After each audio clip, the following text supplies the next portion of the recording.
नमस्कार मित्रों, जय श्री राम, राधे राधे। आज हम बात करेंगे नौ तारा चक्र।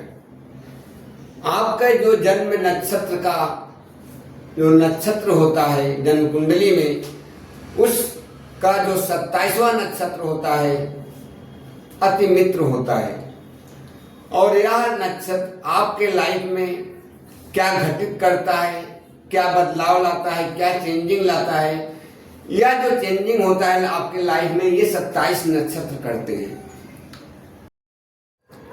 मित्रों, वीडियो में आगे से बढ़ने से पहले अगर आप हमारे चैनल पर नए हैं तो हमारे चैनल को सब्सक्राइब करिए, लाइक करिए, और वीडियो से संबंधित कोई जानकारी आपको चाहिए तो आप कमेंट बॉक्स में हमें पूछ सकते हैं। और अगर वीडियो पसंद आए तो अपने दोस्तों, मित्रों, रिश्तेदारों में शेयर करें। जिसको इस चीज में इंटरेस्ट होगा उसको जरूर शेयर करें। और हमें इंस्टाग्राम, फेसबुक पर भी फॉलो करिए। और हमारे वेबसाइट पर भी आप चेक कर सकते हैं। हमारा वेबसाइट है www.sglimovastu.com। आप कुंडली देखते हो, कुंडली में आपको दशा अच्छी दिख रही है, महादशा, अंतर दशा सब अच्छी दिख रही है, ट्रांजिट भी अच्छा दिख रहा है। लेकिन जब आप उसके अंदर जाओगे और चेक करोगे कि हमारा नक्षत्र कौन सा चल रहा है, तो आपको वहां पे प्रॉब्लम समझ में आएगी। अब जैसे कोई आता है, वो बताता है कि सर देखिए हमारे कुंडली है, अब वो डायमंड पहन के रखा है, उसकी कुंडली भी दिखा रही है कि डायमंड पहन सकता है, उसका वीनस उच्च का है, सब कुछ उसका 2 और 7 का दे रहा है, 2 11 दे रहा है, तो डायमंड पहना है, अच्छी बात है। लेकिन जब उसको अगर हम चेक करेंगे कुंडली के अंदर जाके, किस उसका जो ये नक्षत्र है शुक्र जो उसका प्लेनेट है, किस नक्षत्र में बैठा है, वो रिजल्ट क्या दे रहा है, जब हम उसको समझेंगे तो प्रॉब्लम समझ में आ जाती है।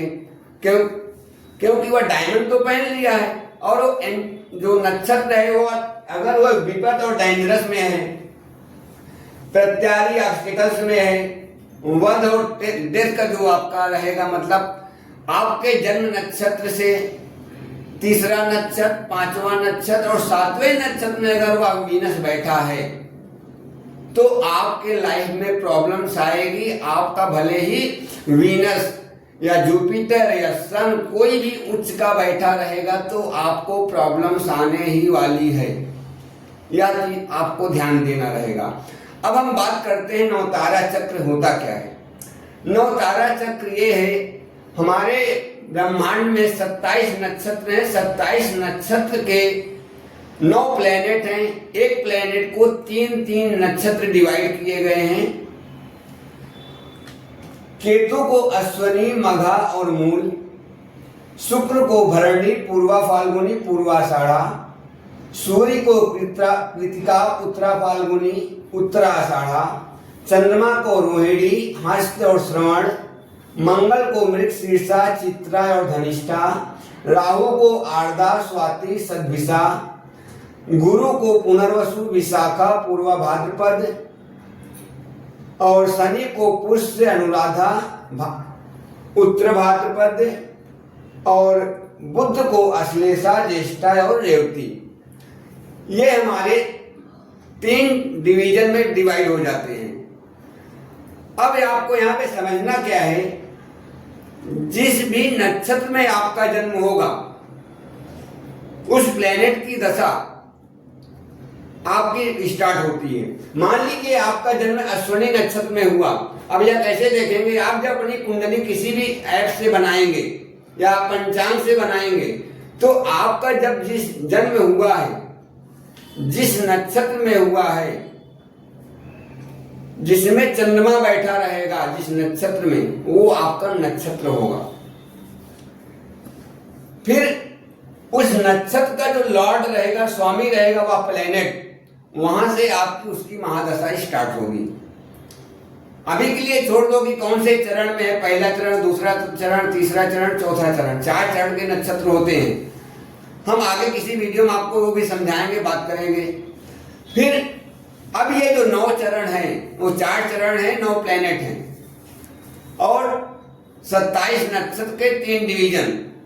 अब इनको जो मिला है नवतारा, आप जिसको जानते हैं, पहला है जन्म, मतलब जिस नक्षत्र में आपका जन्म हुआ वह जन्म है, जिसको बोलते हैं बर्थ। दूसरा नक्षत्र होता है संपद, जिसको बोलते हैं वेल्थ। तीसरा होता है विपद, इसको बोलते हैं डेंजरस। चौथा होता है क्षेमा, इसको बोलते हैं हीलिंग। पांचवा होता है प्रत्यारी, ऑब्स्टिकल्स। छठा है साधक, अचीवमेंट। सातवां है वध, इसको बोलते हैं डेथ। आठवां है मित्र, इसको बोलते हैं फ्रेंड। नौवां है अतिमित्र, इसको बोलते हैं गुड फ्रेंड। अब एग्जाम्पल के लिए हम भगवान श्री कृष्ण का जो नक्षत्र है उस पर बात करते हैं, फिर आगे और नक्षत्र पे बात करेंगे। भगवान श्री कृष्ण का जन्म रोहिणी नक्षत्र में हुआ है। अब रोहिणी नक्षत्र का 27वां नक्षत्र होता है कृतिका। अब इसको काउंट कैसे करोगे, ये 27 नक्षत्र हैं, तो रोहिणी नक्षत्र से जब आप काउंट करते जाओगे, यहाँ से रोहिणी, मृगशीर्षा, आर्द्रा, पुनर्वसु, इस तरह से आप जब जाते जाओगे, फिर से यहाँ पे आ जाओगे, तो उसके बाद ये आपका 27वां नक्षत्र कृतिका आ जाएगा, इसको बोलते हैं अतिमित्र। और जो उसके पहले का जो नक्षत्र रहेगा 26वां नक्षत्र, ये भी आपका जो होता है वो मित्र होता है। तो अभी हम अतिमित्र की बात करते हैं। जब अतिमित्र आपका है तो ये कैसे देखेंगे, जैसे आपके पास बहुत लोग बोलते हैं कि हमारे घर में जैसे कोई बच्चे का जन्म हुआ, या हमारे घर में इसकी जब शादी हुई, इसकी वाइफ आई, या हमारा जब दामाद आया, तो हमारे घर में सब कुछ बहुत अच्छा हो गया, हमारे भाग्य उदय हो गए। तो इसके कारण होता है आपके 27वें नक्षत्र में जब उस इंसान जो आपके घर में जन्म हुआ है वह आपके 27वें नक्षत्र का इंसान रहेगा, या जो आपके शादी में जो आपका पार्टनर आया है वो आपके 27वें नक्षत्र का रहेगा, तो यह आपका भाग्योदय होता है। और प्रॉब्लम्स जो आती है कि जब से हमारे घर में यह शादी हुआ या बच्चा या ये बच्ची का जन्म हुआ, तो हमारे घर में बहुत सारी प्रॉब्लम्स आ रही है, वह भी इसी नक्षत्र के कारण होता है। अब वह नक्षत्र कौन सा होता है? तीसरा नक्षत्र विपद, इसको बोलते हैं डेंजरस। पांचवा नक्षत्र है प्रत्यारी, ऑब्स्टिकल्स। और सातवां नक्षत्र है वध, जिसको बोलते हैं डेथ। अब इसमें जैसे जो खतरनाक सबसे होता है उसको बोलते हैं प्रत्यारी, जिसको ऑब्स्टिकल्स बोलते हैं। अब ऑब्स्टिकल्स आता है जैसे ये आ गया है आपका, किसी की शादी हो गई या किसी का जन्म हो गया, आपके जन्म नक्षत्र से 5वां नक्षत्र। अब आपको इसमें पकड़ना है 5वां का मतलब 5वें में जो आया, मान लो कि आपका अश्विनी नक्षत्र है, तो इसमें से जो 5वां नक्षत्र आएगा वो मृगशीर्षा आएगा। फिर ये मृगशीर्षा के लाइन से आप देखते जाओगे तो उसके लाइन का ये पूरा नक्षत्र आपका ऑब्स्टिकल्स का ही रहेगा, मृगशीर्षा, चित्रा और धनिष्ठा। अब जैसे मैंने भगवान श्री कृष्ण का बताया रोहिणी, वो 27वें नक्षत्र में आपका ये 9वां नक्षत्र कृतिका हो गया, 18वां नक्षत्र उत्तरा फाल्गुनी और 27 ये उत्तराषाढ़ा, ऐसा मतलब 9 नक्षत्र रहेंगे। तो जिसमें से 3 नक्षत्र उस लाइन के, उस प्लेनेट के आपके जो रहते हैं वो आपके काम के होते हैं। जैसे मैं एग्जाम्पल के लिए अपना नक्षत्र लेता हूं। अब जो आपका हमारा जो नक्षत्र है, जैसे हमारा नक्षत्र है विशाखा, तो हमारा 27वां नक्षत्र हुआ स्वाति। अब जो मित्र रहेंगे अतिमित्र और मित्र, तो उसमें से आपको 9 नंबर, 18 नंबर और 27 नंबर।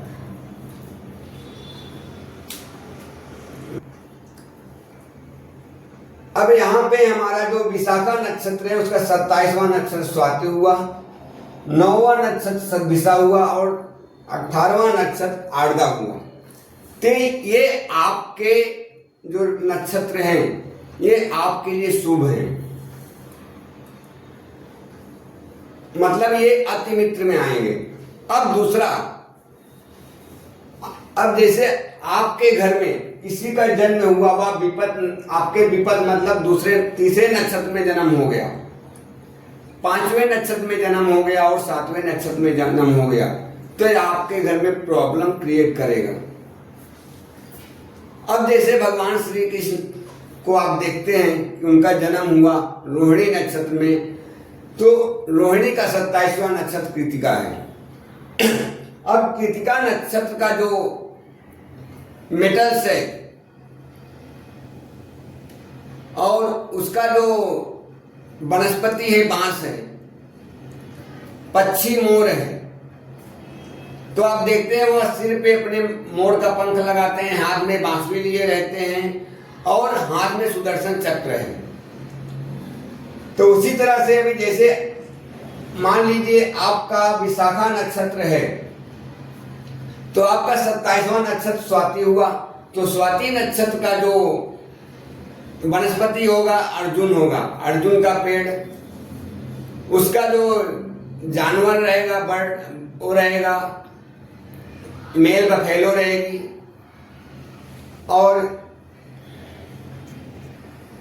और इसका जो पक्षी होता है आई कैटर बर्ड होता है। अब आपको जिस भी नक्षत्र का देखना रहेगा, हमें कमेंट बॉक्स में आप पूछेंगे, मैं आपको इसका आंसर दूंगा कि आपका अगर 27वां नक्षत्र को चाहिए तो उसकी कौन सी वनस्पति है, कौन सा उसका जानवर है या कौन सा बर्ड है, तो मैं आपको कमेंट बॉक्स में आपको उत्तर दूंगा।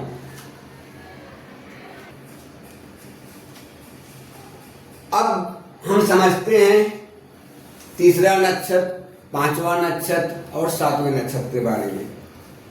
अब जैसे किसी व्यक्ति ने आके हमें कुंडली दिखाया कि उसके लाइफ में तो प्रॉब्लम्स बहुत है, तो मैंने जब उसकी पत्रिका देखा तो उसके जन्म कुंडली में उच्च का जुपिटर मतलब गुरुदेव बैठे हुए हैं और उसने एलो सफायर जिसको पुखराज बोलते हैं पहना है।